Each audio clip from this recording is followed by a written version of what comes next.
사극을 보는 재미 중 한 가지라고 하면 어떤 것을 꼽으실까요? 미남 미녀 주인공들, 탄탄한 스토리? 물론 배우도 중요하고 내용도 중요하지만 잘 고증된 그 시대의 모습들, 그 시대 사람들이 사용했던 몇 가지의 소품들을 보는 재미도 놓칠 수 없는 것 같습니다. 아무렇지 않게 지나가듯 표현되는 장면들이 있지만 잘 만든 사극을 보면 놀라울 정도로 잘 고증한 대목들이 눈에 띄기도 하는데요. 오늘은 고대 로마 제국을 배경으로 한 HBO 드라마 로마를 통해 고대 로마인들이 어떻게 소식을 전달했는지에 대한 다양한 장면을 살펴보겠습니다. 아우구스투스가 초대 황제가 되기 이전부터 로마에서는 편지가 유용했다고 하는데 당시만 해도 편지는 권력가들의 전유물이나 마찬가지였습니다. 로마는 지중해 전역을 점유하고 있었지만 엘리트 계층은 소수였고 권력의 향방은 이들 내부의 암투에 의해 결정되었습니다. 소수의 인맥에 의존하게 되는 구조 속에서 자연스레 합종 연행이 펼쳐지게 되니 엘리트층들은 인맥을 유지하면서 최신의 뉴스를 파악하는 데 힘을 쏟게 됩니다. 시저가 집권하게 되며 사실상 로마 제국의 영역이 지중해 전역으로 퍼지게 되자 권력가들도 자연스레 로마의 식민지에 부임하는 경우가 생기게 됩니다. 로마 시내에 여전히 있다면 직접 만나서 소식을 듣기도 수월하겠지만 속주에 파견될 경우 자칫 내정에서 멀어지는 일이 생기게 될 수 있었겠죠. 이런 상황에서 편지는 로마에 머물고 있는 권력층들과의 관계를 유지하고 중대한 소식을 전해 듣는 창구가 되었습니다. 드라마에 등장하는 키케로의 경우 지인들과 수많은 편지를 주고받은 것들이 기록에 남아있는데 이런 편지들은 여론 형성에 큰 영향을 미쳤습니다. 권력층들이 주고받은 편지는 결국 계파들 간의 의견을 나누는 방법이 되었다고 합니다. 당시에 편지를 주고받는 일들은 나름의 체계를 갖추게 되는데 귀족들은 보통 자신이 쓸 편지를 받아 적거나 받은 편지를 읽게 하는 노예를 고용했고 필요에 따라 동시다발적으로 여러 사람들에게 편지를 보내기 위해 한 사람의 노예가 아닌 여러 노예들이 동시에 글을 받아 적고 이를 각각의 목적지로 보낼 수 있도록 하는 시스템을 구축했다고 합니다. 당시 기록을 살펴보면 로마인들이 활판 인쇄에 대한 고민을 했던 것도 보이고 키케로의 경우 금속을 이용해 인쇄기를 만들 가능성을 언급했다고도 합니다.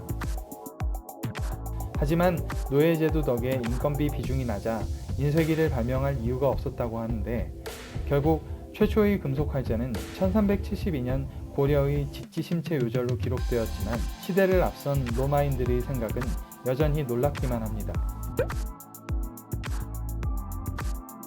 파피루스는 이집트에서 발명되었습니다. 고대에는 나일강 하류 지역에서 쉽게 채취할 수 있었고 단지 문서 작성의 용도만이 아닌 그물, 매트, 샌들 등의 재료로 사용되기도 하는 재료였다고 합니다. 오늘날에도 이집트에서는 관광상품으로 파피루스 공방 체험을 하기도 한다고 하는데 파피루스를 격자 무늬로 겹친 뒤 천을 덮고 무거운 돌로 압축하여 만든다고 합니다. 유명한 사자의 서도 이 파피루스 용지로 만든 것이죠. 이집트 이래로 고대 로마 시대에도 파피루스를 널리 사용하게 되었는데 이는 로마가 차츰 제국의 기틀을 갖추게 되면서 가능했다고 합니다. 로마가 지중해에서 존재감을 드러내기 전만 해도 파피루스는 비싼 수입품이었는데 실질적으로 지중해의 패자가 되면서 이집트가 영향권 아래에 들어오게 되자 파피루스를 안정적으로 제공받을 수 있는 토대가 마련되었기 때문이라고 합니다.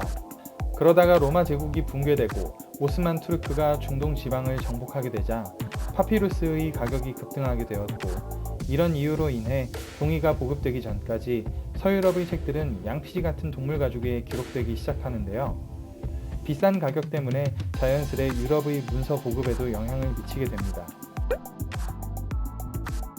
드라마를 보면 뚱뚱한 아저씨가 로마의 포고령을 읽어내는 장면이 나오는데 이때 미니 칠판처럼 보이는 독특한 판을 들고 읽는 장면이 나옵니다. 이는 밀랍으로 제작한 나판으로서 이 당시의 노트북이라고 보면 됩니다. 이 밀랍판은 나무 틀에 밀랍을 부어 붙인 뒤 제작했는데 함께 들고 다니는 펜으로 글을 적고 필요할 경우 뒤쪽의 넓적한 부분으로 지운 뒤 다시 필요한 내용을 적는 방식으로 사용했다고 합니다.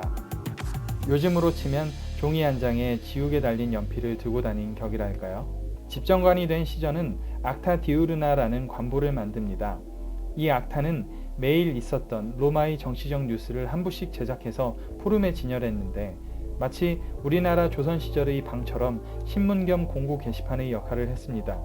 드라마에서는 매일의 뉴스를 육성으로 알리는 식으로 묘사했지만 실제로는 포럼의 목판 형식으로 매일 기재를 해두면 필사를 담당하는 노예들이 게시판을 보고 각자의 밀라판에 기록하고 주인에게 돌아가 내용을 전달하는 형식이었다고 합니다.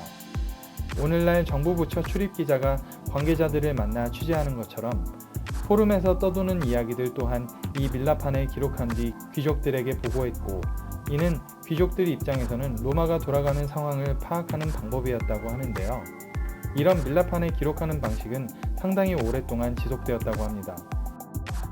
시저가 공표한 이후 악타 디우르나는 매일 하나씩만 제작되었기에 실제 이런 내용의 광범위한 전파는 노예들이 밀라판을 들고 찾아가 일일이 그 내용을 기록해서 각자의 주인들에게 전달을 하고 로마에 머무르고 있는 귀족들이 다시 이 악타의 내용 중 뉴스가 될 만한 것을 파피루스의 서신으로 작성해 속주나 별장에 있는 지인들에게 전달하게 됩니다.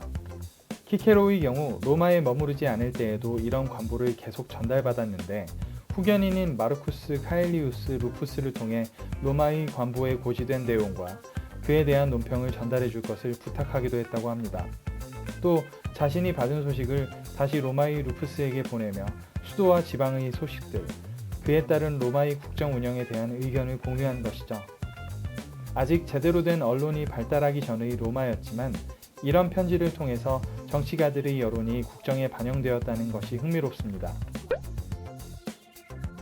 귀족들 간의 편지는 엘리트들의 의견을 공유하고 정치적 여론을 만들었습니다. 그렇다면 일반 대중들에게는 이런 정치가들의 여론이 어떤 식으로 전달되었을까요? 이 부분에 대한 연구는 아직도 초기 단계이기는 하지만 폼페이 발굴 이후 로마의 대중여론 형성 과정에 대한 실마리가 되고 있습니다. 고대 로마 시대에는 일반적인 집들의 벽에 낙서를 하는 것이 시시콜콜한 이야기들은 물론 정치적 여론 조성에도 역할을 했다고 합니다. 로마 시대 도시들의 벽은 온갖 종류의 광고, 정치 구호, 개인적 문구로 뒤덮였는데 드라마에서 나온 것처럼 회벽에 낙서를 하고 그림을 그리는 시기였습니다. 로마의 유적 중 현대까지 세월의 풍파를 이긴 회벽은 거의 없지만 베수비오 화산 분화로 땅에 묻힌 폼페이 유적에는 이런 흔적이 그대로 남아 있습니다. 당시 낙서는 가옥 훼손으로 간주되지 않았기에 폼페이에는 이런 낙서들의 흔적이 수없이 남아 있다고 합니다. 거기에 담긴 내용들을 보면 요즘의 공중 화장실 덧글놀이 같은 내용이나 도시의 행정관 선출을 위해 어떤 후보를 지지한다는 내용이 담겨 있는가 하면 오늘날의 그래피티 같은 그림들도 많이 남아 있다고 합니다. 서기 1세기의 로마 시민들의 문해력은 시민들 중 10%에 이르렀다고 하는데 낙서를 읽고 이야기하는 사람들 덕에 모든 사람들에게 낙서의 내용이 전해졌겠죠. 기술은 진보했으나 사람들은 도대체 변한 것이 없다는 것을 느낄 때가 있는데 그런 의미에서 잘 만든 사극은 우리들을 돌아보게 하는 것 같습니다. 2000년 전에도 오늘날의 정치가들처럼 싸우는 엘리트들이나 여론을 만드는 모습을 보면 그때나 지금이나 사람들은 변한 게 없습니다. 드라마를 보면 전투를 치른 안토니우스를 씻게 하지도 않고 병사들 앞에 나서게 한 뒤 연설을 하는 시저의 모습이 나오기도 하는데 시저야말로 이런 여론전을 탁월하게 사용한 정치가입니다. 앞서 언급했듯 악타 디우르나를 공식적으로 매일 발표하게 한 것이 시저인데 정치적 대소사나 주요 인물들의 결혼식 등을 기록한 것은 물론 어떤 법안의 찬성자와 반대자를 게시판에 게재하여 정치적 이슈를 끌었습니다. 또 시저 자신이 왕의 칭호를 거부했다는 내용 등을 게재하며 희대의 정치적 쇼를 펼치기도 했는데 왠지 어디서 많이 본 것 같죠. 오늘은 편지, 게시판 등으로 살펴본 로마의 뉴스와 여론 형성에 대해 살펴보았습니다.